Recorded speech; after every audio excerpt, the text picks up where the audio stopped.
Para saudara dan saudari yang Tuhan cintai, selamat pagi dan selamat bertemu lagi dalam renungan harian dari Paroki Santo Petrus dan Paulus Argapura, edisi hari Kamis tanggal 10 Maret 2022 dalam masa Prapaskah yang pertama. Mengawali hari yang baru ini, kita hendak mendengar dan merenungkan sabda Tuhan. Marilah sebelum kita mendengar dan merenungkan sabda Tuhan, kita berdoa. Dalam nama Bapa dan Putra dan Roh Kudus. Amin. Allah Bapa Maha Mulia, barang siapa mencari Engkau, diperkenankan memandang wajah-Mu dalam diri Yesus penebus kami yang maha baik dan penuh belas kasih. Kami mohon semoga sabdanya meresap dalam hati kami. Terpujilah Engkau Bapa, Putra dan Roh Kudus, kini dan sepanjang segala masa. Amin. Para saudara dan saudari yang Tuhan cintai, sabda Tuhan yang hendak kita dengar dan kita renungkan untuk mengawali hari yang baru ini, hari Kamis dalam masa Prapaskah yang pertama, diambil dari Injil Matius pasal 7 ayat 7 sampai 12. Tuhan bersamamu. Inilah Injil Tuhan kita Yesus Kristus menurut Santo Matius. Dalam khotbah di bukit, Yesus berkata kepada murid-muridnya, "Mintalah, maka akan diberikan kepadamu. Carilah, maka kamu akan mendapat. Ketoklah, maka pintu akan dibukakan bagimu. Karena setiap orang yang meminta, menerima, dan setiap orang yang mencari, mendapat, dan setiap orang yang mengetok, baginya pintu dibukakan. Adakah seorang daripadamu yang memberi batu kepada anaknya jika ia meminta roti?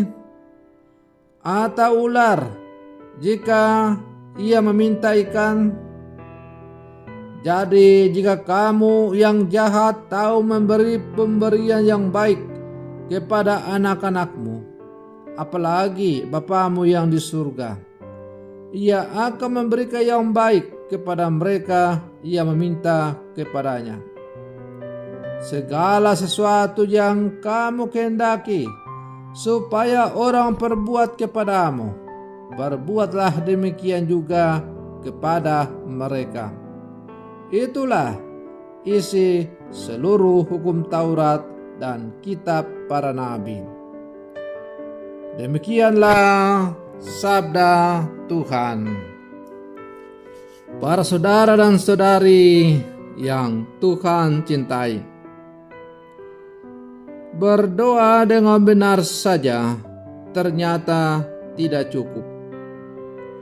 Sekalipun doa yang diucapkan ringkas dan sederhana, tidak berarti bahwa Tuhan lekas mengabulkannya.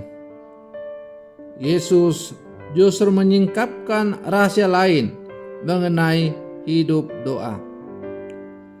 Doa tidak saja diucapkan dengan ringkas, tetapi sekaligus juga diupayakan dengan tekun.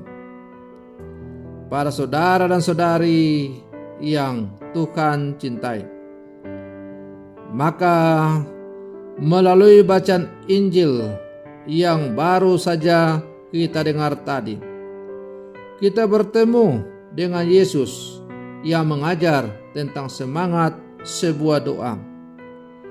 Berdoa bagi Yesus tidak lain adalah meminta, karena hanya kepada Allah sajalah doa itu menjadi baik. Permintaan kepada Allah menuntut kita untuk juga berusaha. Allah bagaikan seorang ayah, bahkan melebihi seorang ayah. Ia yang paling tahu apa yang kita butuhkan. Di hadapan Allah yang demikian, seorang murid berdoa dan terus-menerus meminta. Para saudara dan saudari yang Tuhan cintai, dengan pengajaran Yesus itu, Ia ingin menegaskan kepada para murid bahwa Allah Bapa yang disembah dalam doa adalah Dia yang begitu mencintai para umatnya. Cinta itu begitu luar biasa, sehingga para murid atau orang yang berdoa kepada Allah seharusnya tidak perlu gelisah. Allah adalah Bapa yang murah hati. Di hadapan Allah yang demikian, doa bukanlah sebuah transaksi. Doa tidak dikabulkan hanya berdasarkan taat atau tidaknya seseorang kepada Allah. Doa dikabulkan semata-mata karena Allah adalah Tuhan yang murah hati. Para saudara dan saudari yang Tuhan cintai, pada bagian terakhir dari bacaan Injil yang tadi kita dengar, Yesus mengatakan, segala sesuatu yang kamu kehendaki supaya orang perbuat kepadamu, perbuatlah demikian juga kepada mereka. Itulah isi seluruh hukum Taurat dan kitab para nabi. Dengan demikian, kalau kita memiliki relasi yang akrab, intens dan mendalam dengan Tuhan melalui doa-doa, maka kita akan mampu melaksanakan segala yang diperintahkan oleh Tuhan, termasuk perintah untuk melaksanakan kasih dalam seluruh kehidupan kita. Kalau kita sungguh-sungguh memiliki hubungan yang begitu mendalam dengan Tuhan melalui doa-doa kita, maka kita juga akan memiliki hati seperti yang dimiliki oleh Allah. Hati Allah yang penuh dengan cinta, murah hati, akan masuk juga dalam hati kita, sehingga kita mampu melaksanakan segala sesuatu yang diperintahkan oleh Tuhan, termasuk melaksanakan segala sesuatu yang mustahil menurut ukuran manusia. Para saudara dan saudari yang Tuhan cintai, tidak jarang dalam kehidupan kita sehari-hari sebagai umat Allah atau murid-murid Yesus yang hidup di zaman sekarang, kerap kita menganggap doa sebagai upaya pribadi sehingga jatuh dalam egoisme religius. Kita lupa membiarkan Allah yang maha baik itu berkarya dalam hidup kita.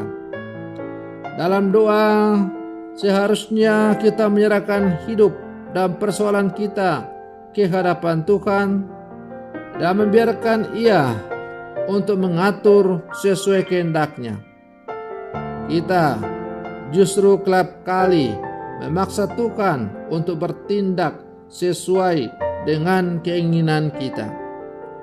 Ketika doa kita tampak tidak dikabulkan Tuhan, mungkin baiknya merenungkan demikian. Jangan-jangan yang kita minta bukanlah kehendak Allah. Karena yang kita mohonkan di dalam doa itu adalah supaya kehendak Allah sajalah yang terjadi dalam seluruh kehidupan kita, dan bukan kehendak kita pribadi sebagai manusia atau kehendak daging. Kehendak Allah itu pasti yang terbaik dan demi untuk keselamatan keselamatan umat manusia. Sebaliknya, kehendak manusia atau kehendak dunia itu pasti akan membawa kita kepada kebinasaan. Karena itu, Yesus juga mengatakan bahwa sempitlah jalan menuju kepada keselamatan dan lebarlah jalan menuju kepada kebinasaan. Mana yang kita pilih? Silakan menjatuhkan pilihan dengan bebas. Maka gunakanlah masa Prapaskah ini sebagai kesempatan untuk merenungkan perjalanan hidup kita sebagai orang-orang beriman. Apa pilihan kita? Mari kita menjatuhkan pilihan secara bebas melalui hidup nyata kita, hidup karya kita setiap hari. Semoga demikian. Selamat pagi. Tuhan Yesus memberkati.